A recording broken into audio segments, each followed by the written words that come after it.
Good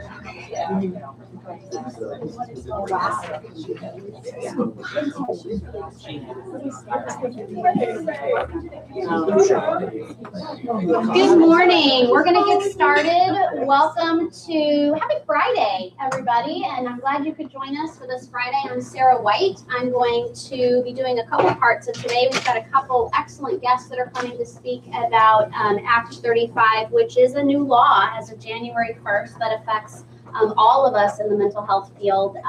Certainly those of you that come from the education world, you have some extra considerations as well. So a couple things as we get started. Breakfast will be out until around 9, so please relax. This is going to be really comfortable and casual today, so help yourself. We'll take a break around 10:15. They will have coffee and things throughout the day. And then Caroline Earl, very experienced attorney here in Montpelier, will be in to present a little bit more about the legal aspects of the act and some things for you to be aware of.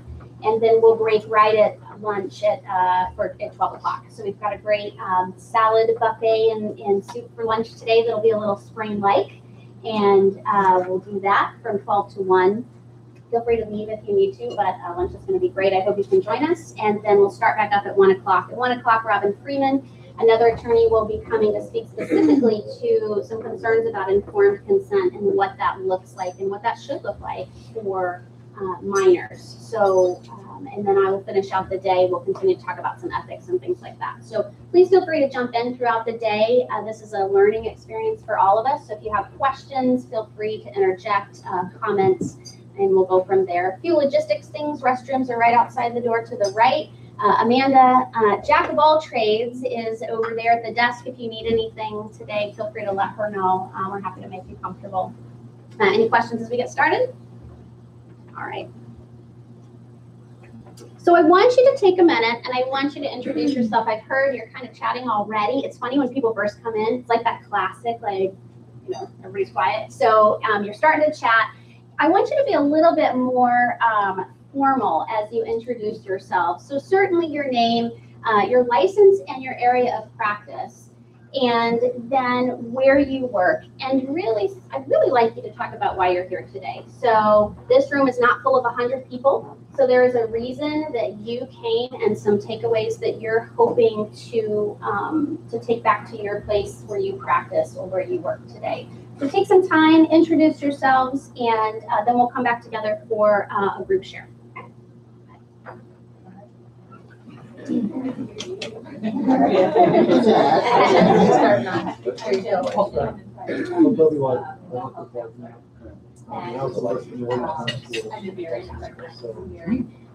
Not licensed yet. Soon I'll be. I talk to all the time. Struggle just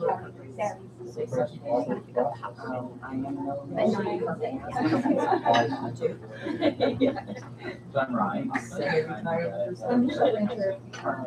And so I'm here because it really will fit in. You're rocking it out. You're doing awesome. I'm here to Sarah. There's some chatter. My name is Jenny Colden. I'm a licensed psychologist and have my life married by associates. I work with kids, all ages, adolescents, adulthood, and I'm here because I do work with clients and like, we discussed there's lots of policies or, one parent decides and the other doesn't, and that's an interesting situation. And like with this new law, how we can treat the kids that maybe don't have parents.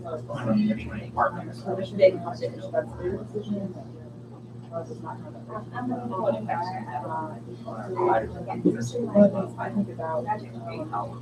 more about the situation. So I asked,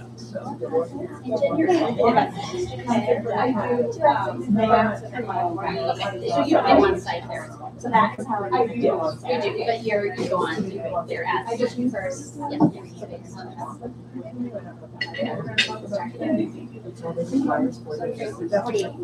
way more. 6,500. So we I know, right? way back when. Yeah. This is just a School school counselor. counselor, and it's just it's just Kind of people. like where you're sitting.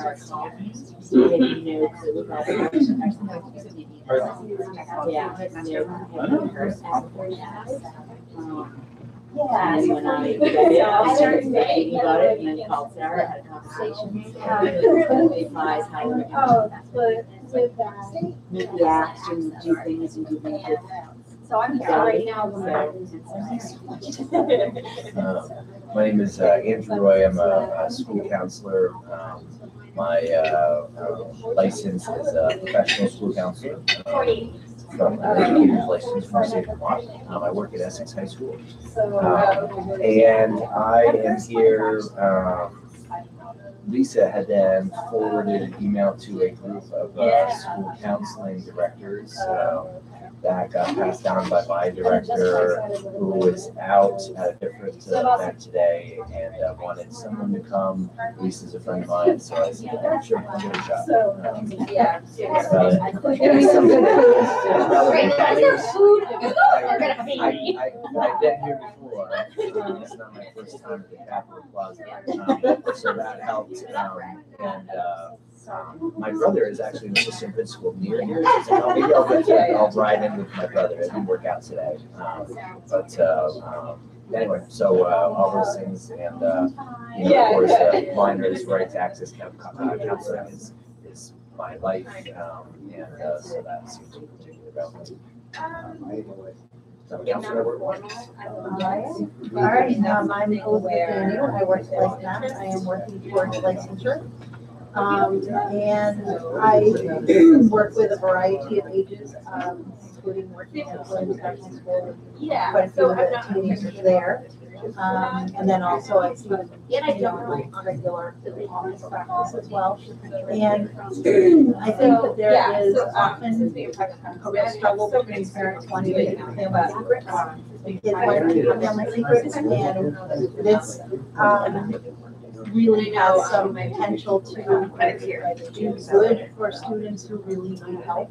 He does And they really need someone to hear them, but it also could do harm when things go wrong with the kids have to go back because that's a toxic environment. So I want to know, how does this law help students, and what are the potential harms? And then also, I really would like to not get sued personally, and I would also like to get paid personally. So there are those issues as well. So there's the practical side, and then there's the therapeutic side. Yeah, definitely. We've built a new one. I'd love to. Yeah. So anyway, this came in. So yeah, that's So me in a we nutshell. always get more I don't even know the name of the school, the Montclair Middle School near the roundabout. It must be, second grade. I'm trying to think of, that's, I was gonna say, what's the name of the woman I was talking about, so, his first year, he was, assistant principal, slash, I think, and it was the athletic director, he just scheduling buses and breakfasts and stuff. And so he was spending half of his energy doing that, which is really something that, you don't need a license for, you don't need all the training that he has. So they found a way to, find somebody else to do that, to expand his responsibilities. Yeah. Yeah, he was like the last man. Decided to get my doctorate. he was hired in the spring and he got his master's. So I come back. May or whatever it was, or his license. So, I heard about the size. yeah, but his went from, he went from para to assistant principal, so he really ran the whole entire program.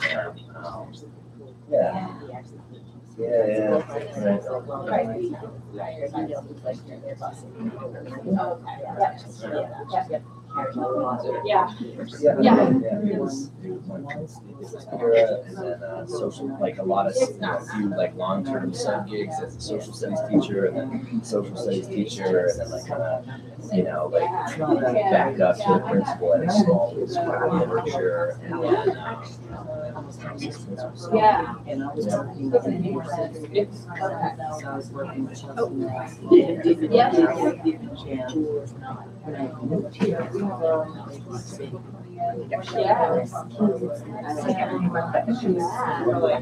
that how you found out about Yeah. Here.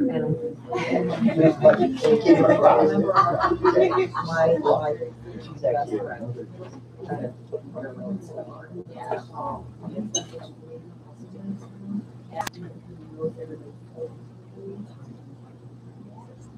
All right, let's come back together. So you have an idea of who's here, where they're from, and why they're here. What are some general themes among colleagues at tables? I'm going to share with our themes about why people are here and the questions that we need to answer today. How about this table?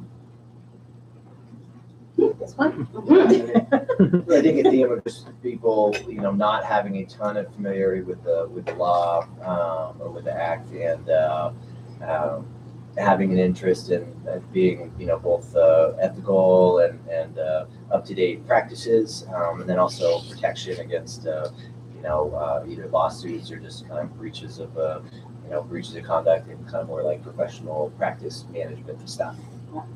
Yep. So great. So the idea of, so this is a law. We didn't really hear much about it. Yeah. That's really common. Our practice found out about it after first week of January or so. When school came back in session, I was having a conversation with the school counselor about a particularly difficult family. And the student was a great student. This was an elementary school student, great student. I'd done a eval on that student, and we were talking about this really difficult idea of how do we get this kid support? So parental incarceration, in and out. Family had a bad relationship with the school. It wasn't even a shaky relationship with the school. They were completely shut out. It was a small school, so there were also one family member was employed by the school just to make it a little more small town and difficult. And that employee, that family member was actually really supportive of the school and would tell the school counselor things that were going on in the family that the family wouldn't tell the school. So the kid would come into school just wrecked some days, and the school counselor approached the family and said, I'd really like to see your kiddo, your son, to support him. And the family said, this is not your business. You may not see my kid, right? So is that familiar to anybody who had that experience, right? And so the school counselor is watching this kid just wrecked and just kind of figuring when they come in, something's up. But not being able to go to that student or pull that student in their office because the parent has blocked that very specifically. So the school counselor and I were talking, and she said, well, I don't know about Act 35, and I'm sure you know about that. I said, so I'm actually embarrassed to tell you I don't. Could you tell me about Act 35? And she said, well, they just passed it. It just went into law January 1st. And so as we were talking, I was Googling, and sure enough, there was Act 35 signed by the governor and passed into law January 1st, which allowed minors to give consent for therapy. And I said, I've never even heard of that. So the next call was to our attorney, say, hey, have you heard of this? And she said, I've never heard of that either. And she was Googling as we were talking, and she said, I can't believe this. And so then ensued sort of this couple months of dialogue and research and legal consult on what is Act 35. And our office actually, our query and our work with our attorney resulted in the legislative committee issuing a little bit of clarity, but it was still really vague. And so you are going to hear from that two attorney team this afternoon, Caroline and Robin, about some of the things that we found as we go through there. In the back, any other themes that you guys would add? Questions answered today? I think kind of, confidentiality, billing, and parents, yeah, but that felt like it changed it for me, but I didn't quite understand. Yeah, great. Yeah, we'll get to that today. From the front here, other things that came up for you, things that you would add. Just trying to kind of iron out the details. You know, what about transportation, the billing piece, questions that we have that hopefully we might be able to get some answers today. Okay. So those are all, we will talk throughout the day of issues of confidentiality and how that may or may not change the law. There's a piece of informed consent there so that students understand that if they do consent to counseling, what their rights are and where those are limited and where you need to be really careful as a counselor as well. So let's, this law did not come out of nowhere. There is a real research base to this. There is a Vermont specific and a national base to this. But I think the question is there really a need? So before I show you the research and I back up my point, is there a need? I mean, is this isolated cases, or would you raise your hand if you would say this is timely and very important? Okay, so we all agree that. Okay, so let's look. So suicide trends by age and sex. The rates have tripled since 1999 for girls ages 10 to 14. So I thought, well, what's happening? So our, girls ages 10 to 14 now. So what's happening? Can you see that okay? What is actually happening? So let's look back. Let me tell you a few things that stuck out to me over the last, 10 years or so. How about in 2000, let's start in 2003. Harley Davidson turned 100. There was a severe weather outbreak. We had 393 tornadoes in a week in the Midwest. 2004, Red Sox won the World Series. Big things in the world, right? Facebook launched in 2004. It was a university-based social networking site. It wasn't started at Harvard and then went other places. It wasn't what it is today. 2005, YouTube. YouTube launched as a way to share videos. And the Xbox 360 was released. 2006, Nintendo Wii came out. The 1 billionth song was purchased on iTunes. 1 billion, can you believe that? 2007, Apple iPhone. There was also the Virginia Tech campus shooting.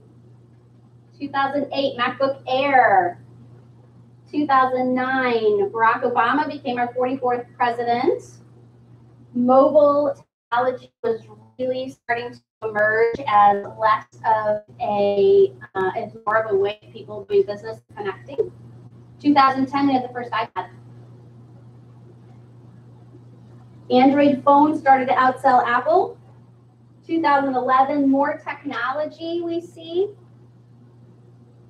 What do you think? Why have our suicide rates tripled by age and sex for girls ages 10 to 14? What do you think? Share with me your ideas. Why? I think there's a significant the FOMO, fear of missing out. FOMO, yeah, fear of missing out. Yeah. Yeah. Okay, so the idea of this FOMO, this fear of missing out, is something that actually I have seen in a few research studies lately.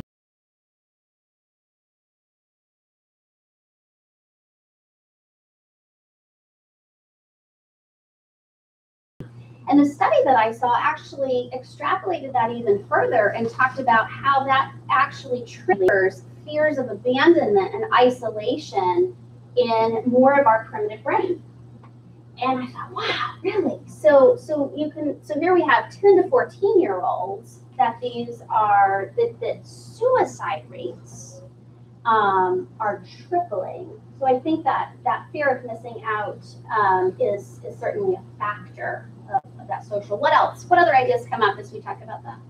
I think all this online social media, it's fake, right? Everybody posts their positives, right? Nobody posts when they're crying or they're well, some people do, right? That's another political subset, right? Like most, like when you look at all the social media sites, it looks like everybody's worlds are fabulous and glowing and amazing, and if your world's not, right, then, right, it's the whole the connection piece, right, and how I fit in or don't fit in, how I feel, and Absolutely, absolutely. That creates a level of competition, which then leads to lower self-esteem.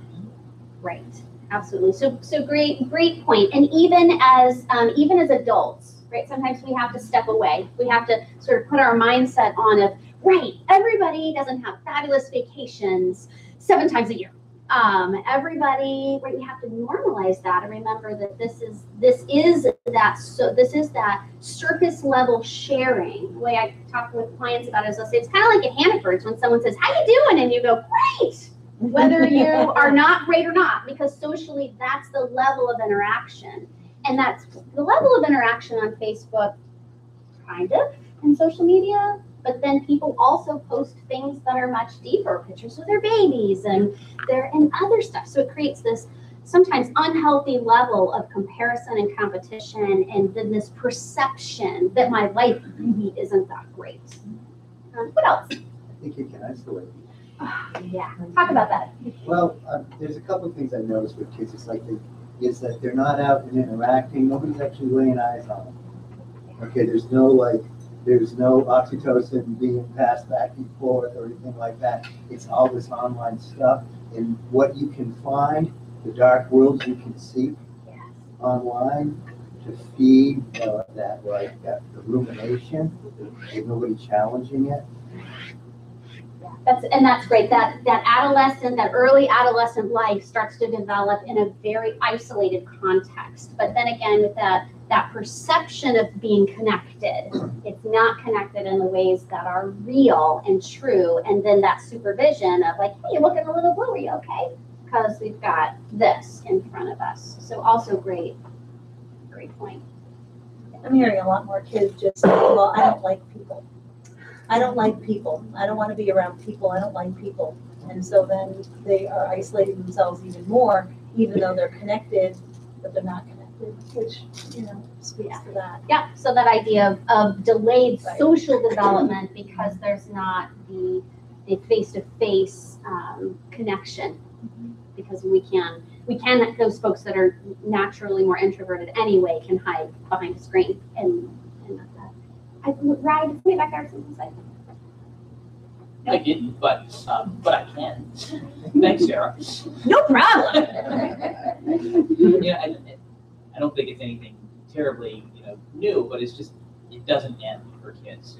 There is no just going home and being able to turn things off. It Well just said. continues and continues past, reasonable bedtimes, and so then there's lack of sleep and maybe not great decisions. And it's really just this. It's just this continuation of like the drama continuing, and 10 to 14-year-old kids in general, drama has always been around, but they just don't get a break from it ever. Yeah. So. Yeah, well said. And I that piece of, and it never stops, right? It's always 1 o'clock in the afternoon somewhere in the world, right? I mean, it's daylight somewhere in the world all the time. And this idea of there's no end to the communication or the notifications or the drama if there's a particularly difficult situation.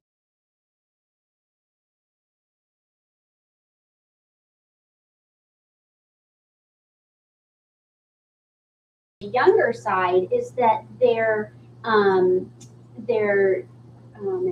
knowledge and their integration of reality is still growing. So that idea of what does dead really mean? What does that mean? So when I treat kids in this age group, I worry about completed suicides by accident. So the kids that part of their fantasy is that somebody's going to rush in the last minute and life is going to be great again and all will be well. And there are certain situations that if these kiddos put themselves into, they may not be able to recover from that. There may not be a safety. In those extreme cases, there's so much out there on social media that invites the vulnerable population to actually participate in suicide. Like several months back, the whole blue whale situation where kids were given steps to get closer to the point of actually completing suicide. And there's so much out there that they feel a sense of community, and again, they don't have a mental development to understand that this could be a final act. Yes. Absolutely. So even some of those darker things that have been brought up that they can stumble into and not necessarily have the developmental capacity to be like, no, I'm good. And then to have belonging and in that, which is really, really difficult. And that belonging, even though we see students that just don't like people, the need for belonging is a survival mechanism. That's part of our primitive brain, is the need to survive. So all of those pieces, this is a group that's in pretty significant developmental risk. And we see that especially with girls. Non-fatal those are, we could sort of generally say, are cutters and those that are involved in self-injurious behaviors. Again, we see a significant increase in females and not the same increase in males. So I'm curious about that. Why we're not seeing that with boys? And does that seem to be similar or different than what you see in the environments you work in? Why not boys? What do you think? Thoughts? Level of communication, perhaps. Okay, talk that out. What do you mean? Well, I have 4 children at home, and I noticed that my daughter is communicating much more than my sons. I mean, they have their phones with them all the time, but it's like a one-word answer, and they're done. Yes, no, bye. And with it being like this always-on situation, it's really always a socially evaluative situation. However, there's no nonverbal communication. So I mean, there are emojis, right? You know? Yeah. So there's just like this always trying to interpret what is someone really saying to me. Some communication. Yeah. Okay. So great. What else? Why not boys? What do we see about boys? I wonder if it looks different in boys. You know, the self-harm may look different in their accidents or their, you know, I don't know. And that looks like, oh, well, you know, I don't know. It just looks different. So do we have, is this, and I think, Elizabeth, this is what you're talking about, do we see boys differently? Do we chalk off certain behaviors to, that's what boys do? They drive too fast, they drink too much, they engage in risky behaviors more than girls. Is that, you know, and I don't like to admit, I don't like to think that, and right, we're counselors, we're above that, but does that socially kind of factor in that we don't tend to see boys' behaviors that put them at risk of harm or do harm them are perhaps different? Something to consider. Part of me wonders too, and the men in the room could tell me differently, but the way the media portrays the differences between, you know, what a young girl or a woman is supposed to look like versus what a young, and I don't know, I could be looking at it just from my gender view, but I wonder if there's more pressure, or if the girls think there's more pressure to sort of be beautiful and skinny or whatever it is that, and smart and successful and popular and sweet and kind and right. Mm-hmm. Okay, what do you think, Chris? I think boys are more likely to take things externally, like to, you know, punch a wall, damage something else rather than their own person. Mm-hmm. It's still damaging them because they're going to have consequences for it. Yeah. It's a different sort of Outward expression rather than a self-identified self-expression. That's how I would see that. Any other So I think great comments. I would agree with that. Working pre-K through 12, as I'm just going through the hallways and imagining some of our students, certainly the male students are typically more external. You see it, you hear it. And so the female students that might be having a reaction, it's almost a non-reaction or a subtle reaction. Like you see a subtle change, or a little bit of a difference. I also think that screens is a parenting, and people are not aware of what's going on behind that screen. Yeah.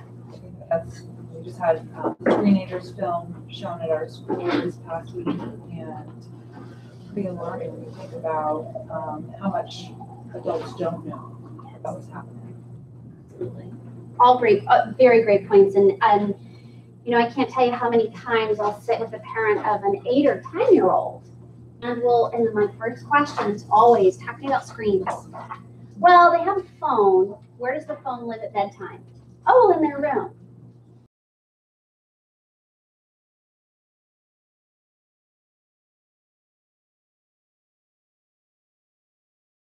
After X time at night. And I cannot tell you how many parents are like, really?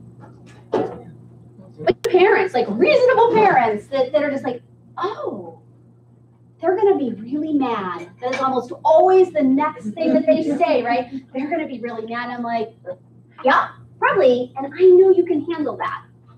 Just like if they wanted to stay out all night, they'd be pretty mad when you said no, right? So then that leads into a boundaries conversation. So this screen is significant in the lives of our kids, the lives of these students and these clients we work with, and with parents. And I think it is one of the more frustrating parts of parenting. And how do parents get a hold of this? Not only the content, but also the time. And much like in younger generations, TV was the entertainment. You could always turn it off and it was off. It was done. And this is not. So, and then, like you pointed out, that fear of missing out, that sort of anxiety reaction in teens that students that can create some really significant behavior challenges initially. Parents aren't always ready for that. So, great. Any last comments? So this is familiar to our school folks, the Vermont Youth Risky Behaviors Survey. And these, in the past 12 months, 24% of all students felt sad or hopeless almost every day for at least 2 weeks. And 12% of those, half of those students made a suicide plan. That was shocking to me, that half of those students made a plan. And probably most people didn't know that they made a plan. So when we're assessing risk, the first thing we generally want to know is, are there thoughts? And then we want to know, what's the level of those thoughts? Are those just, wish I didn't wake up tomorrow, or are those real significant thoughts of death? And then the second is, have you thought about how that's going to have you made a plan? So, right, we're stepping up in acuity. So half of these students that are identifying as sad or helpless every day for 2 weeks, half of them are taking that next step to think about death and make a plan. Females were more likely than males to report that and to make a plan. So that's following that trend that our girls are really suffering. 12th graders were less likely to report than students in other grades. Why? Why 12th grade? Those of you that are in high school environments or work with high schoolers, why 12th graders? Stress levels. Okay, so maybe stress levels are a little lower. Anything else? I wonder about insight, and I wonder about kind of having finally you're at the top of the mountain, so there's something else.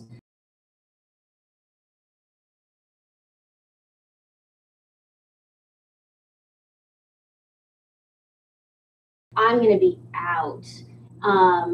Or, I don't know that the data supports the why, but those are, I think that's really interesting that 12th graders are less likely. I think it's a maturity level. Maturity, talk about that. Well, I agree that they were like, oh man, I'm done with it.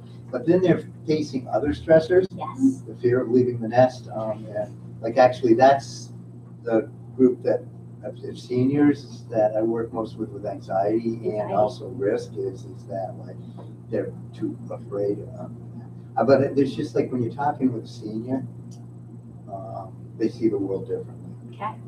And so I think that they're not so caught on immediate solution. Because a lot of the screens that I do, is that the kid's not looking to die, they're looking to not feel this way. Yes. A relief. That's a maturity, perhaps natural developmental maturity is starting to take hold in that 12th grade year.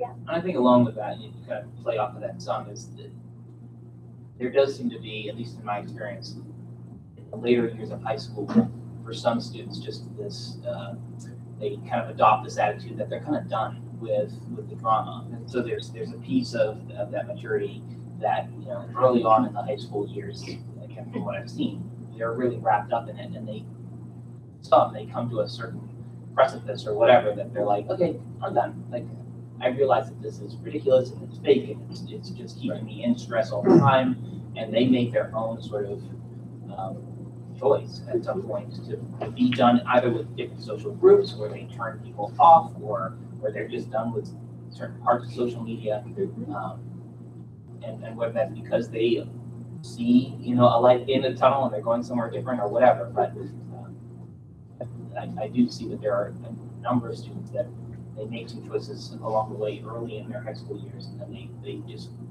make some choices later that are very different. Mm-hmm. Yeah, well said, well said.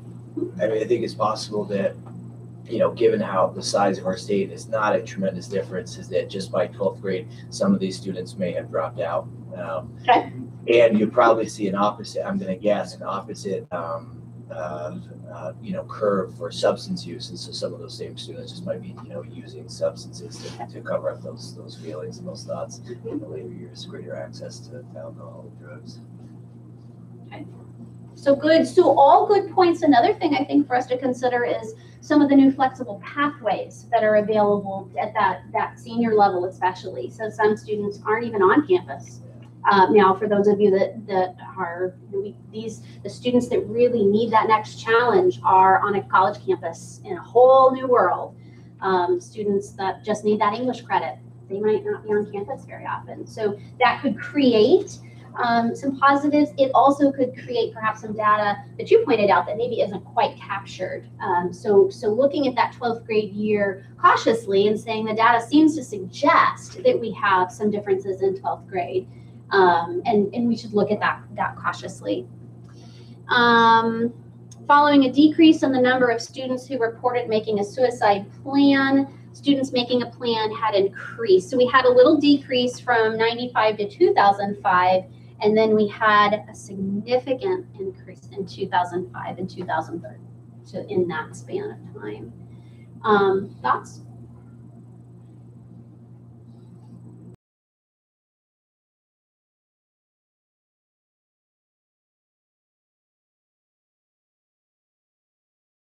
Probably 95% of students would have a mini computer in their pocket that they're connected to, regardless of what the school rules are.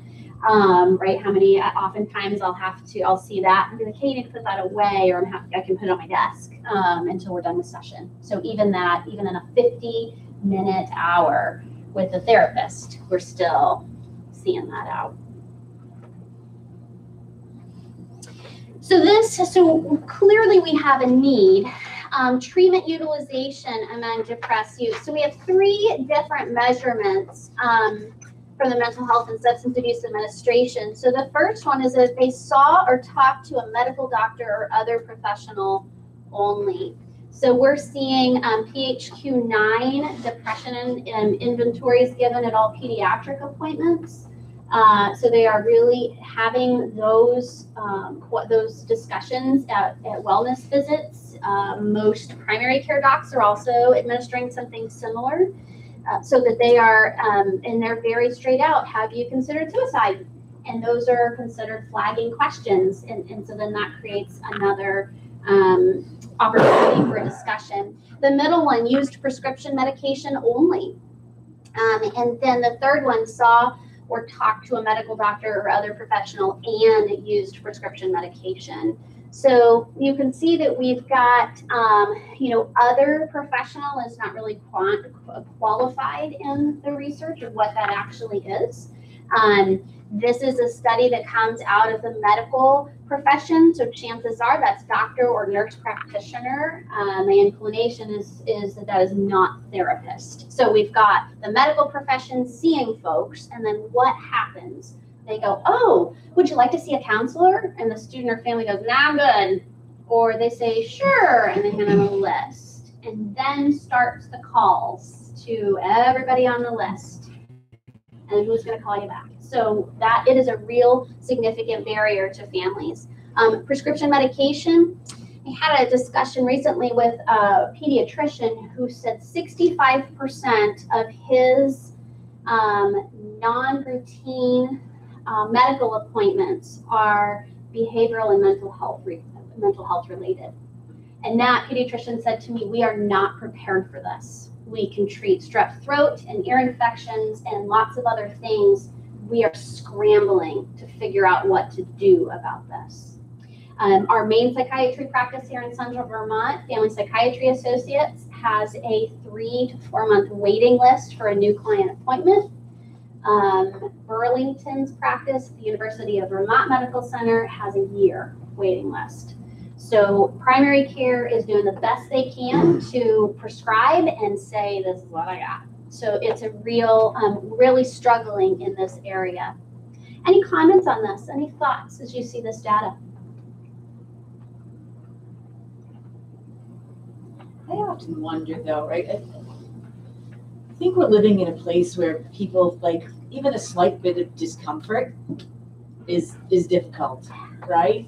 And so I just see when the kids go to the doctors, it's like sad. Here, have a red M&M, right? Like, I'm kind of numb. Have a green M&M. I'm waiting for, like, I'm too happy, right? So have a purple M&M, right? And there's lots of studies that show that for mildly depressed, like, it doesn't work. So we're just feeding big pharma and greed and money, right? And I'm sorry, like, being alive is feeling. Right? And how is it that we start getting people to realize that discomfort is like, it's, I joke at school sometimes because the teacher will come running in, oh my God, like so-and-so's crying in the bathroom. And I say, okay, like I'll get there. And they look at me like, you didn't ever run? And I say to them, if they were laughing in the bathroom, would you be here? Like, it's just another emotion, right? Like, they're crying. It's probably it's a good thing they're crying, right? Like, and so it's I think part of it is the education around and where the world's gone to, that, like, you know, numb is not good, right? Numb is not alive, right? Discomfort's fine. And how do we get people to realize that? Yeah. Stress tolerance. I appreciate that. Other thoughts about that? Great point. This idea of distress tolerance. So where do students learn distress tolerance? From the parents. You know, do we learn it at school? I'm wondering how many of you in schools, everything that happens to a student is bullying. Every negative thing that's bullying. And then I sat in a meeting the other day with parents that were just really irate about bullying, and the student has very poor social skills and very poor self-perception, and those two make a recipe for any time someone says anything, I'm bullied. So right, we want to acknowledge that when that really happens, and yet things have sort of gone to these extreme ends. So that idea of what is sad, and sad is normal, one of our basic emotions, and then how do we help students tolerate that depression or the mild levels of depression. When I'm talking about things, bereavement, for example, gee, it is really sad that your grandpa died. You're gonna feel that sad for a long time, probably a year, and you'll be sad. And you'll be sadder on these days, and that's really normal. So part of that certainly is normalizing that, and then finding that place where students wind up in wanting to escape that. And so whether that's that 10 to 14-year-old group that winds up trying to escape that in ways that prove to be dangerous, And how do we catch that when that's part of the screen? I also think that there is such a trend in adults that then gets passed down to teenagers and kids that I have to look like I'm okay even when I'm falling apart on the inside, which creates this real disconnect for the kids where they're like, nobody wants to see my negative emotions. You know, if I'm angry or sad, they don't want to be around me. So I'm not going to show anybody that even though I'm feeling that inside. And I think that that can definitely be really challenging. And I think typically girls are expected to hold that in even more, you know, than guys who may have other ways to sort of pull that out. And I may be completely wrong on that, but it seems that way. Yep. You know, look good on the outside. Don't tell anybody your stuff. Great point. Any others? When we think about this 10 to 14-year-old group as well, you know, prior to that, the most vulnerable ages, when the most research says that the most vulnerable ages for sexual abuse is between ages of 7 and 13. And the average length of time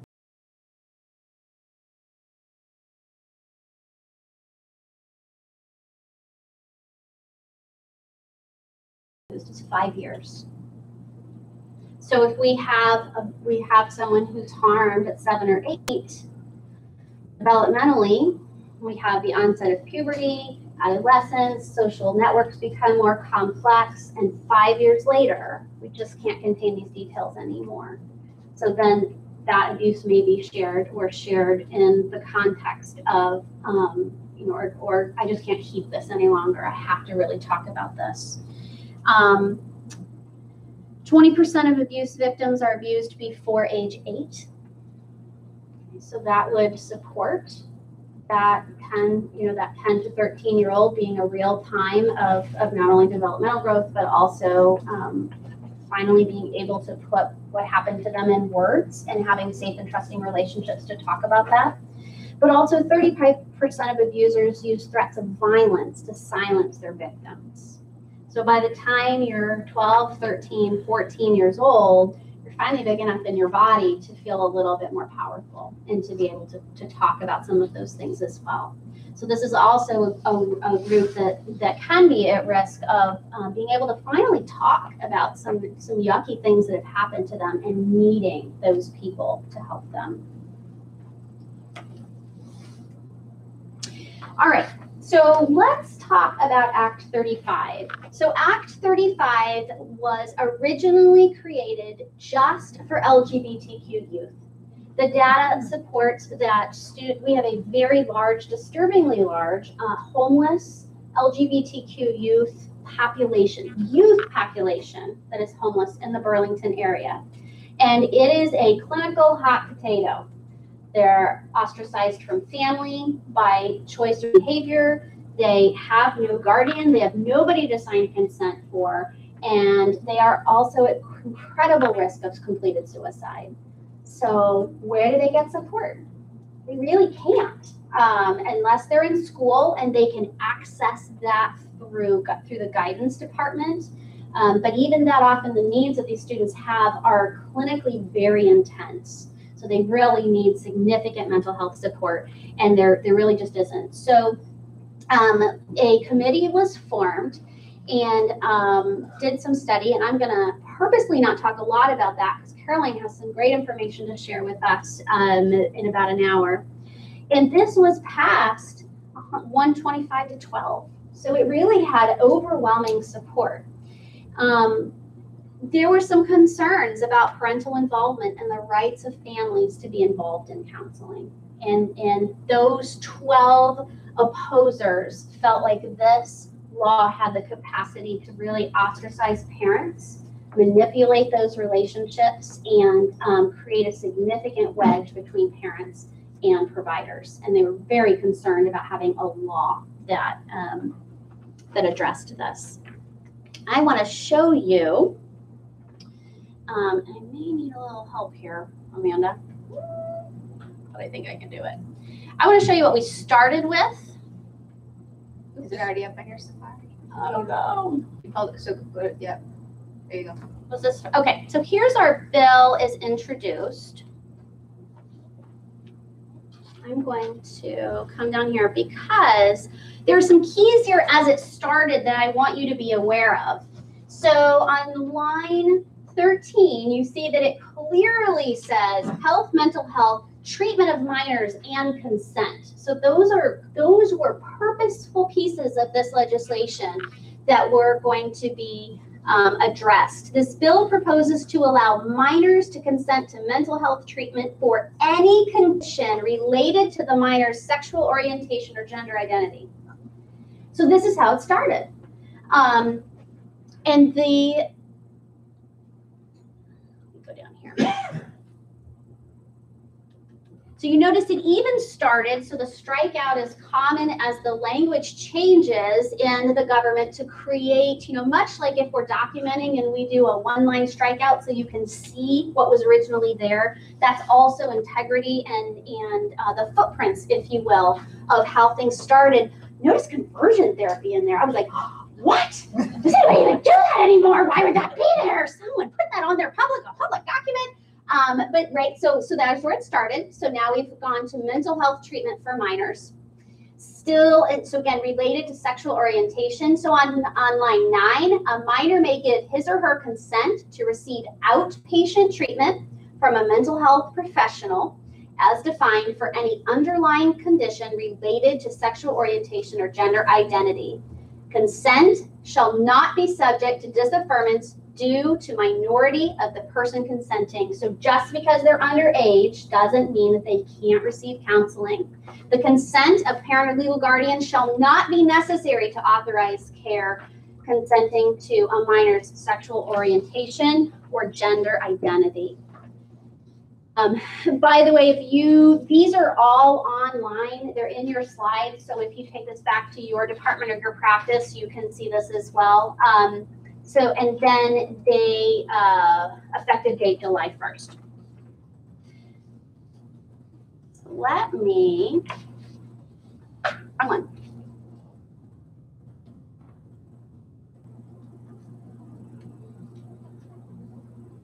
Go to, our law is passed, and let's look at some significant revisions.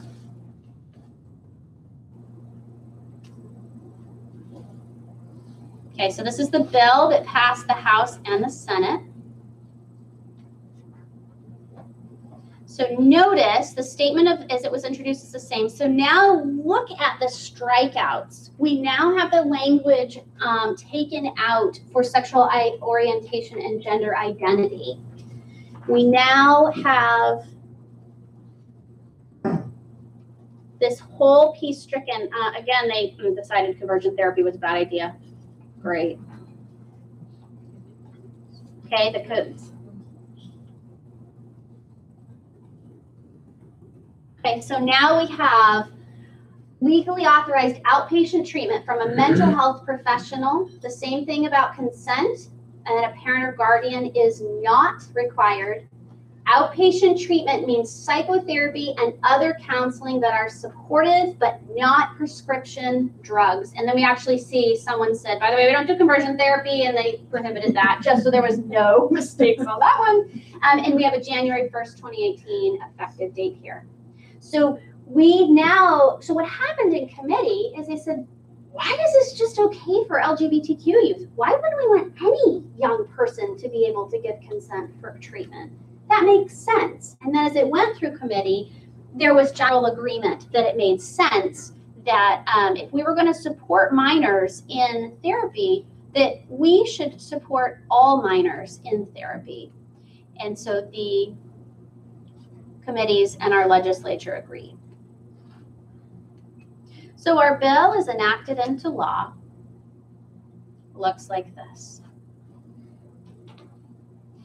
Outpatient mental health treatment for minors. So we now have a very specific definition, outpatient. That is likely because this does not extend to inpatient treatment. If you've ever had a student or client go inpatient in Vermont, you know they have to give consent. And if they do not give consent, screeners have to be involved, papers have to be written. It's a really complex process. Students have the right to decline inpatient treatment, and then need for involuntary treatment actually has to be established here in Vermont. So this is clear that this does not this does not extend into that.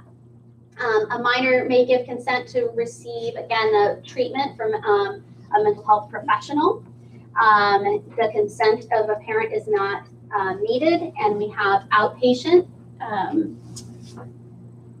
therapy that is supported and other counseling services. Again, no prescription medication, so they can't go and get an antidepressant without a parent.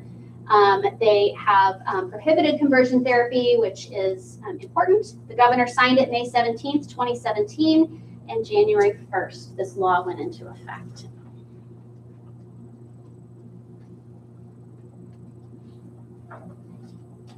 All right, so tell me, so you've seen the law. I'm purposely kind of skirting some of the significant details of it because I don't want to steal Caroline's thunder. As you sort of are filtering this in through the environments that you work in, what comes up for you? What are you thinking? The first thing that comes up for me is, if the governor signed that in May, how come everybody didn't celebrate that? Like, why are we all kind of sitting here in March saying, this is now a student's right? Who knew? What do you think?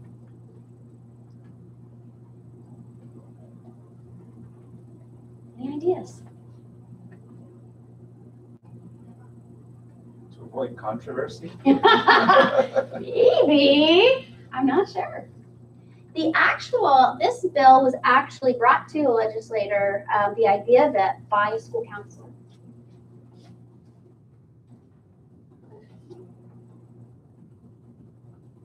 What do you think? Maybe controversy.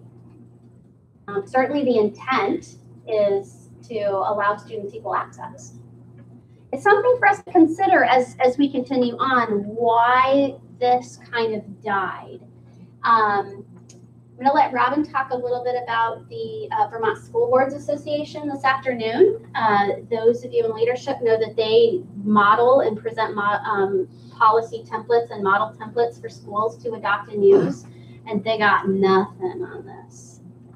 They got nothing. Yeah. Right, did you check in with them to see if they had something? Yeah, our admin team did, because it's been suggested that with this law being enacted, that we have at least procedure, if not policy, Yes.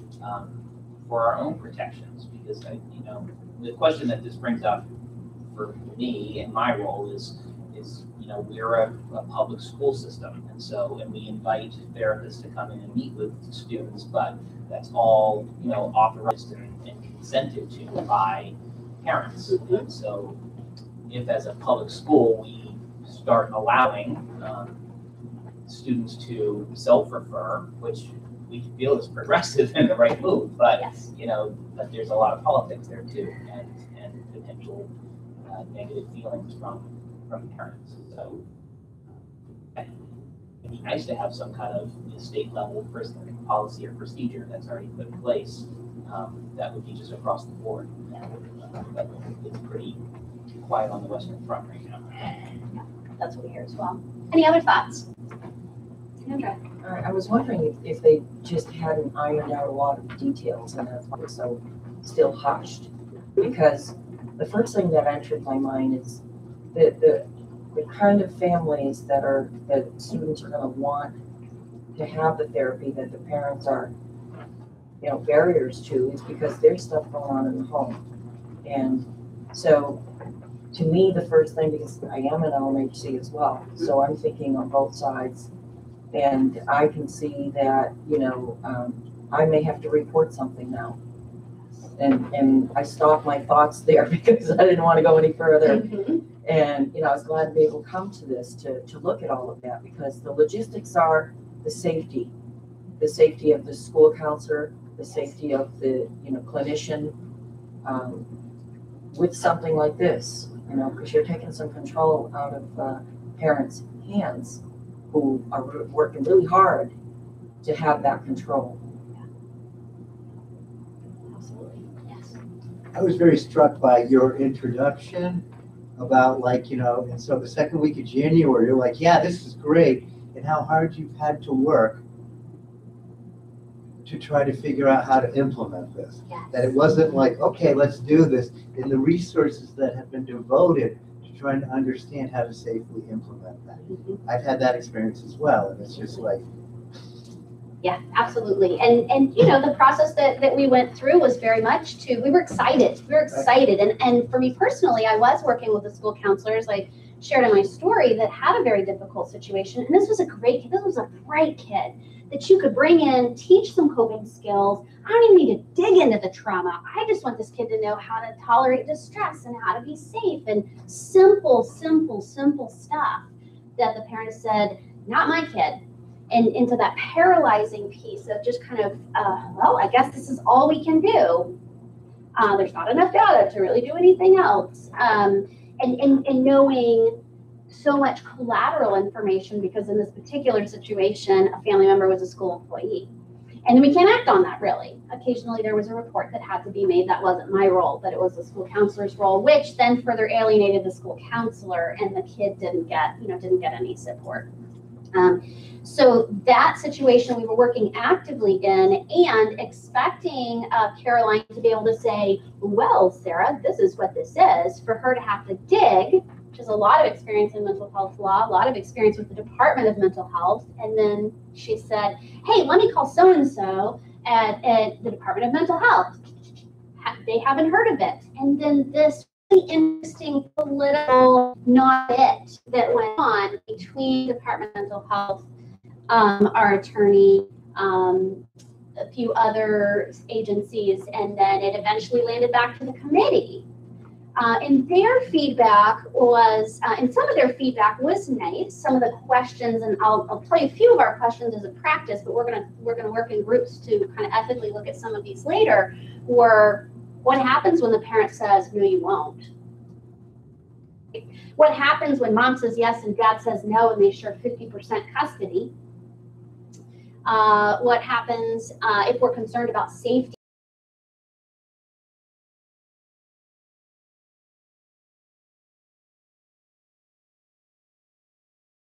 Here that there are, and all insurance companies, but Medicaid, since those are federal and state dollars, it's very clear that we cannot discriminate on several different pieces, and one of those is age. So if a student comes to me and says, I know I'm 8 years old, but I want therapy, my reason for not treating that kid cannot be because you're 8, because that's discrimination based on age. And now the law is also saying, and if they give consent, which the law allows, on you go. So we were really concerned about some of these situations that come up really in practice, and the answers are pretty gray for a lot of these. And we also went to Agency of Ed and said, what do you think? Like, we're in schools, we need to make sure that we're a good partner being in schools, and that we don't put our schools in any jeopardy, and we know how to work. And they said, I don't know. You're like, you gotta be kidding me. Like, how does nobody know this? Why are we the first ones to talk about it? So somebody, Chris, yeah. And then the other piece is billing. If you're in private practice, how do you bill that? Right. Yeah. So that's the other piece too, is you know, from that standpoint of schools being public education, and the counselors, when we're welcomed into a school to work, we work under those billing mechanisms, and then the school needing to, how do they offer that? Go ahead, Michelle. I was just gonna say, you know, I'm kind of playing out some. Yeah. You know, so this, I mean, I feel like it's really geared to some of our more complicated family systems.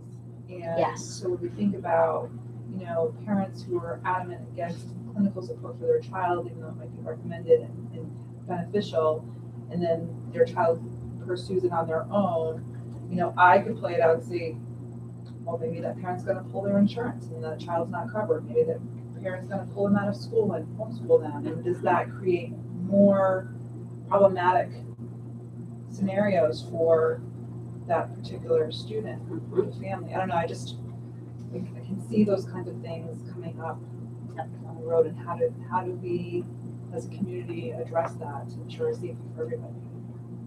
And for me, this conundrum is no different than most things that happen from higher ups or from agencies or other places, because they're well intended, but they don't have people who are on the ground floor dealing with it on the committees to look at the practical side of it. Yes. Right? And so they've done a great job, right? And now they're done, and let somebody else figure it out, right? It's no different than all the unfunded mandates that come from the Agency of Education, right? Right? Like, okay, like it's well intentioned, it's great, but like, how the hey do we make it happen? Absolutely, and great point. And that's why things like this are really nice. You'll notice, so normally it's not our practice to assign seats. But knowing where each of you are from, it's really the tables that you're at, we were very intentional about that, so that there would be folks from the private sector, folks from the school sector, so that you could really have that perspective as you go back to your work groups and where you are practicing, and you could have all of that perspective to be able to go back. Because certainly those of you from schools, our hope is that you are able to take this and then create policy and guidance around this, so that this isn't something that we just pretend isn't there, that students are aware of their right, and families are aware of this too, and there becomes a collaboration rather than kind of a two-sided argument. So all great questions, all great comments. Any others that come up?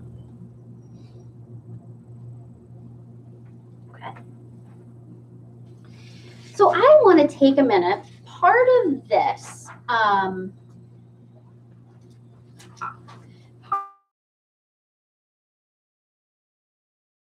very clear intersection between law, practice, and ethics.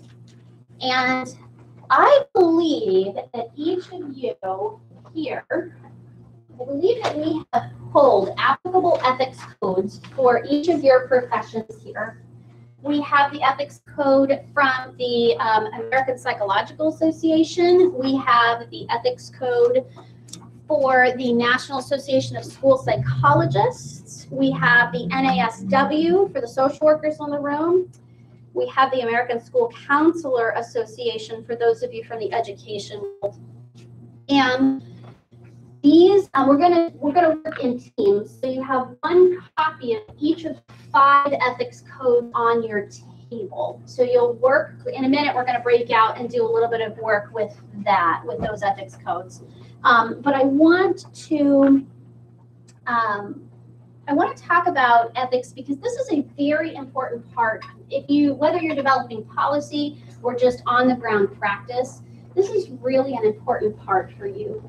Ethics, those, raise your hand if you have a license that you would be, that you operate under as in your professional role. So if you are licensed in some way. Okay. So those that are licensed, that ethical codes certainly are the highest esteem for us to rise to in our professions. Many of the parts of the codes are sanctionable, and many licensure boards do use these as the basis for discipline. So we have a law that is written with good intent. They did a great job, and they've also created some really sticky scenarios for us as we try to not only by the law, but to be ethical. I spoke to an agency that I will keep unnamed at this point, that said their policy on Act 35 is to not to pretend like it's not law right now. And I said, could you say that again, please? We're picking and choosing the laws we are going to abide by. That's an interesting way to do that. And that is what some folks are doing, is saying, it doesn't really apply to me. That puts us in the situation, unfortunately, where then we are reactive when something happens. And now we're in a situation and we have to figure out what are those policies and what are those procedures. So I strongly encourage you not to just decide to pretend like it's not law.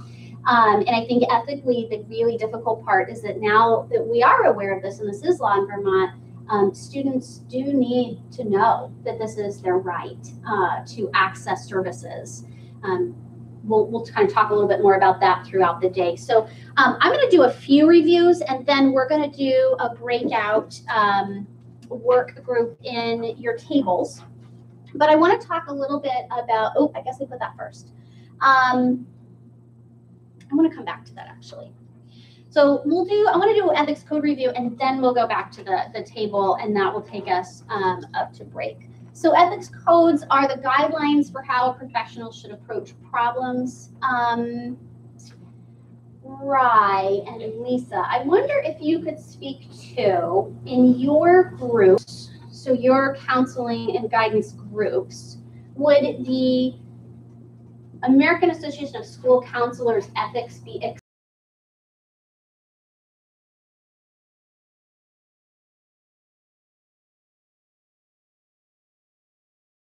group? Okay, okay. That's helpful. So when codes conflict with laws, and this is in all of the ethics codes, when ethics codes conflict with laws, because they do sometimes, work to adhere to both as much as possible. So which comes first, the law or the ethics code? If we have to choose, which comes first? Okay, ethics. Any other ideas? You think it's the law? So ethics codes, right, they also like to leave things really gray. And so the idea is absolutely right, Jen, that the ethics, we cannot deny that, because as licensed professionals, that's what our board will use to look at whether we've behaved in an ethically and legally compliant manner. And laws do, in general practice, tend to supersede ethics codes in situations because they are laws. And then some of the ethics codes sometimes don't apply cleanly in jurisdictions where the laws are in direct conflict. So we are going to see some ways that there are direct conflicts, and that there's going to be some pretty sticky situations. So National Association of School Psychologists, this is from there. I tried to pull things specifically about consent, because really that is one of the, that will lead right into Caroline talking this morning about sort of this idea of a minor. Just to note, minor is any student under age 18. So minor was not specifically defined in this law. So a minor is any person under age 18. So National Association of School Psychologists, except for urgent situations or self-referrals by a minor student, school psychologists seek parent consent, or the consent adults, prior to establishing a school psychologist-client relationship for the purpose of psychological diagnosis, assessment of eligibility for special education or disability accommodation, or to provide ongoing individual or group counseling or other non-classroom therapeutic intervention. So except for urgent situations, we have school consent. This is continued from the National Association of School Psychologists. It is ethically permissible to provide psychological assistance without parent notice or consent in emergency situations. That shouldn't surprise any of us. If a student is acutely suicidal, right, we're calling screeners, we're intervening, we call the parent when we get a minute. So that's not surprising. Or if there is a reason to believe a student may pose a danger to others, is at risk for self-harm, or is in danger of injury, exploitation, or maltreatment. When a student is who is a minor self-refers for assistance, it is ethically permissible to provide psychological assistance without parent notice or consent for one or several meetings to establish the nature and degree of the need for services and assure the child is safe and not in danger. So interesting that for school psychologists, we expect consent for evaluation. You can meet without consent for a couple sessions to figure out the problem, but then we don't have any more guidance after that. Right? It's ethically permissible to provide services to mature minors. By the way, there's no definition of what that means. Without parental consent, were allowed by state law and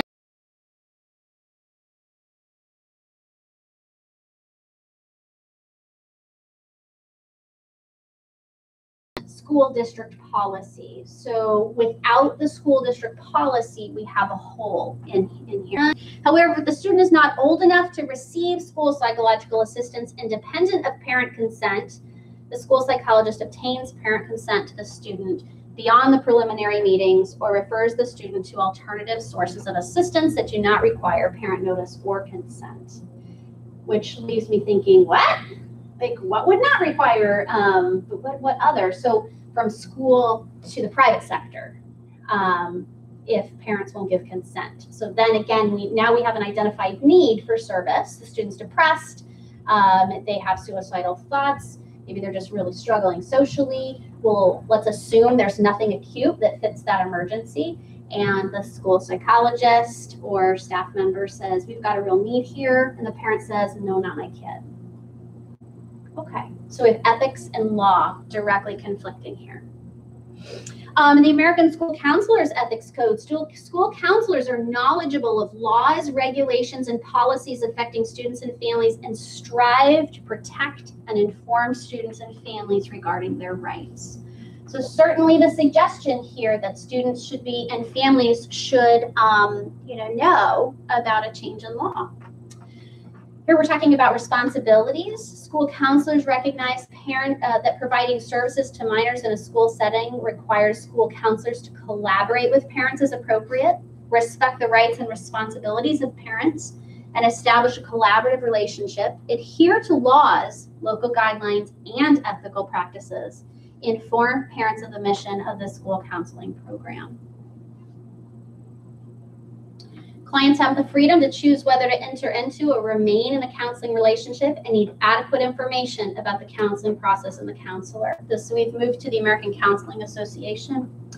Counselors have an obligation to review in writing and verbally with clients the rights and responsibilities of both counselors and clients. So standard informed consent is written documentation where we paperwork everybody to death at the first session.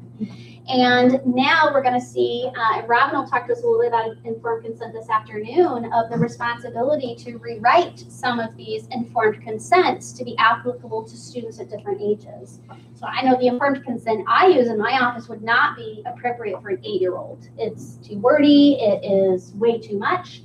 I often have to explain it to adults, and they're just like, don't sign. But that responsibility of informed consent is significant. Notice it's an ongoing part of the counseling process, and counselors appropriately document discussion of informed consent throughout the counseling relationship. When counseling minors, incapacitated adults, or other persons unable to give voluntary consent, counselors seek the assent of clients to services and include them in decision-making as appropriate. Counselors recognize the need to balance the ethical rights of clients to make choices, their capacity to give consent and assent and receive services, and parental or familial legal rights and responsibilities to protect those clients and make decisions on their behalf. You know, one of the interesting dilemmas that we have here is that part of the reason minors aren't allowed to give consent is because the law says they're really vulnerable. They're really vulnerable. They're vulnerable to undue influence. They're vulnerable. They developmentally, they may not know what's best for them. So one of the scenarios that we had talked about is what happens when grandma says,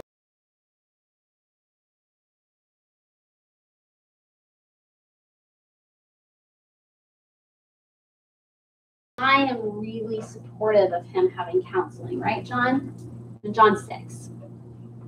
Right? So these complex family situations that you talked about, Michelle, counselors have a responsibility to really clearly assess the situation and ensure that it is in the best interest of the client, and to really understand what, to the best of their abilities, what may be happening in the family system that may or may not be putting the student in a difficult position. So we want to, because the law now says the student can give consent, we want to be really thoughtful about making sure that students are being assessed well and supported well, and that we are their advocate for looking out for any reasons why it would not be appropriate for them to have counseling. Any thoughts on that? Okay, I'll finish up with the ethics code. So we're moving on to the national social workers code of ethics. Social workers should provide services to clients only in the context of a professional relationship based, when appropriate, on valid informed consent. Social workers should use clear and understandable language to inform clients of the purpose of the services, risks related to services, limits to services because of the requirements of a third-party payer, costs, alternatives, client right to refuse or withdraw, and the time frame covered by the consent. So in this ethics code, we have some very clear language that isn't necessarily represented in some of the others about cost. Minors cannot sign contracts. So we will talk this afternoon about billing and potential ways for there to be some payment for services, because minors can't contract for that. So those of us in the private sector, we may or may not have access to billing information. Social workers should provide clients with an opportunity to ask questions. In instances when clients lack the capacity to provide informed consent, social workers should protect clients' interests. That's really an important part of this, is remembering that we need to protect our clients' best interest by seeking permission from an appropriate third party, informing clients consistent with the client's level of understanding. In such instances, social workers should seek to ensure third party acts in a manner consistent with clients' wishes and interests. Social workers should take responsible steps to enhance the client's ability to give informed consent. And before we move on, so I know that's a big data dump, you have those ethics codes on your table for you to reference. And I want you to talk about with your table colleagues, which ethics code is more applicable to your work? So which one are you working under? Which ethical principles will be the most challenging to your work with minors? So if these ethics codes are a little foreign to you, they all have very clear subsections, so you can turn to that and look through there. Feel free to mark them up.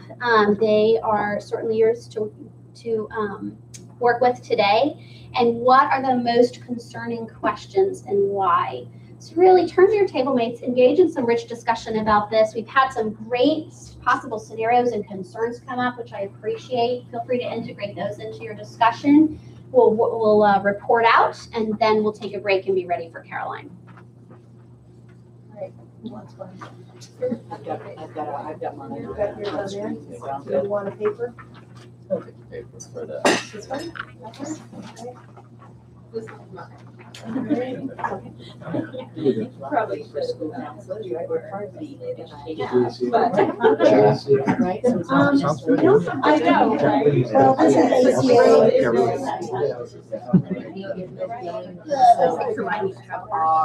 By the time it's like,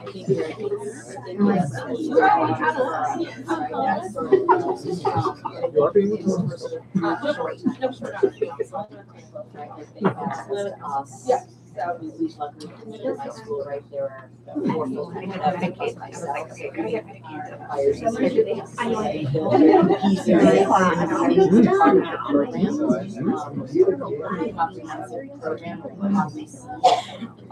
I'm working on it right now. So I think it's, I don't know, like when these are like, school counselors. Right, exactly.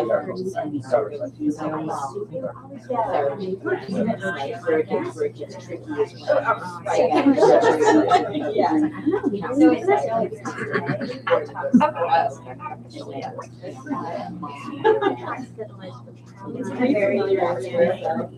This piece. Like I know that I'm not just teaching, but it's on there. right? Are you good? There's now access. Yeah. Okay. You want an extra? You told me. Yeah, so actually. Just so that you be happy to do this. I figured. That was actually really appropriate. But you didn't even chime in, sir.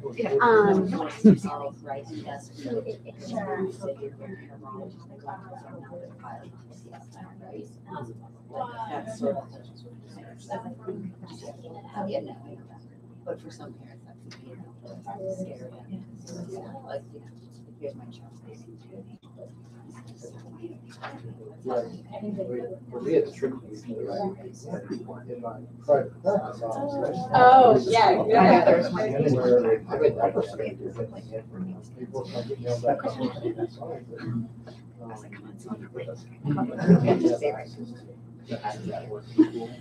in terms of informed, like, so like, you have a student comes out, I want to access my education for a month, right?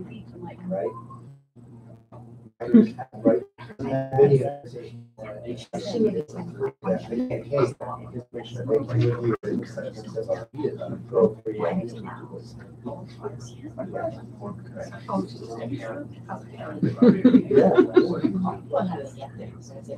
Well, yeah, I mean, looking at school, but yeah. Right. And I think you friends for that, where there's a list of kids that you would like Toby or I to see, but you're sort of the parent contact of, here, fill out this paperwork, give us your information, so that we can submit our schedules. Right. Up to the school, so we push that, get the office piece out by the school. Oh, yeah. But then, so there's a. I knew it was close. So it's great. Well, the kids can sign. It's funny, I was sign signing. So, like, for me, it's.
And it's like, okay, so who decides what surgery?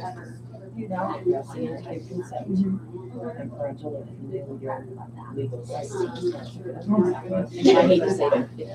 No, it was just also, So In a it's situation. it's not necessarily the organization of counseling practice would have to, follow the law, but could. This isn't banning that practices see minors that don't have the parent involvement. This is just saying that they can. And I think that that's an interesting, ethical consideration as well. There may just be too many variables that, practice has, there's practices with all sorts of different focuses. There are some that just are casual, right? There are some that have all types of different models. And so, this is, kind of adds another interesting element there. For me, I think about an ethical thing that I think would be most challenging, at least for me in the school, would be, the moment where I tell a kid, you actually don't need friends, like that conversation, right? Like how dicey that would be. It's not actually probably they're engaging with counseling or like to show for me and my Most cases, right? And so sharing information as kind of like responsible to you do. want to engage in conversation with But that's the intersection of parts about how that it's like healthy, really, important. Well, it's the same ethical piece, I think all the kids turn 18. Yeah. Once they turn 18, they're required to sign, but, right, but like, we don't reach out and say, happy birthday, your parents. Yeah, you can have yourself out of school. We have a process if the kid wishes to, right, they sign paperwork to have the parent removed. But like, we're not going to business, we're not going to beat the bank, right, like your parents not a magical day. But you wonder here if that might not be a terrible idea, like there's some, you can see some maybe interesting reasons that you would want this to be publicized within your student population. Sometimes it is empowering Sure. to feel like I actually do have to be the right, because I have had kids, they come in and the parents say,